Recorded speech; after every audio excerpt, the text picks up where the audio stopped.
ലംഘനം ക്ഷമിച്ചും പാപം മറച്ചും കിട്ടിയവൻ ഭാഗ്യവാൻ. യഹോവ കൃത്യം കണക്കിടാതെയും ആത്മാവിൽ കപടമില്ലാതെയും ഇരിക്കുന്ന മനുഷ്യൻ ഭാഗ്യവാൻ.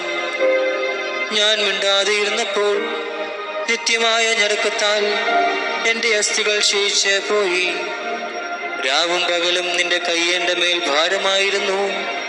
എൻ്റെ മച്ച വേനൽക്കാലത്തിലെ ഉഷ്ണത്താളെന്ന പോലെ വറ്റിപ്പോയി. ഞാൻ എൻ്റെ പാപം നിന്നോട് അറിയിച്ചു, എൻ്റെ അകൃത്യം മറച്ചതുമില്ല. എൻ്റെ ലംഘനങ്ങളെ യഹോവയോട് ഏറ്റുപറയുമെന്ന് ഞാൻ പറഞ്ഞു. അപ്പോൾ നീ എൻ്റെ പാപത്തിൻ്റെ കുറ്റം ക്ഷമിച്ചു തന്നു.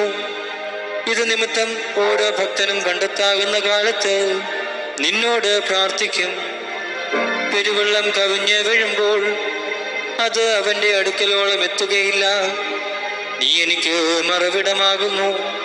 നീ എന്നെ കഷ്ടത്തിൽ നിന്ന് സൂക്ഷിക്കും. രക്ഷയുടെ ഉല്ലാസഘോഷം കൊണ്ട് നീ എന്നെ ചുറ്റിക്കൊള്ളും. ഞാൻ നിന്നെ ഉപദേശിച്ച് നടക്കേണ്ടുന്ന വഴി നിനക്ക് കാണിച്ചു തരും. ഞാൻ നിന്റെ മേൽ ദൃഷ്ടി വച്ചു നിനക്ക് ആലോചന പറഞ്ഞു തരും.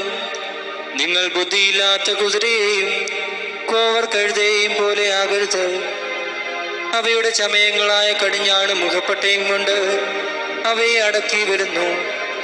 അല്ലെങ്കിൽ അവ നിനക്ക് സ്വാധീനമാകിയില്ല. ദുഷ്ടന് വളരെ വേദനകളുണ്ട്. യഹോവയിൽ ആശ്രയിക്കുന്നവനെയോ ദയ ചുറ്റിക്കൊള്ളും.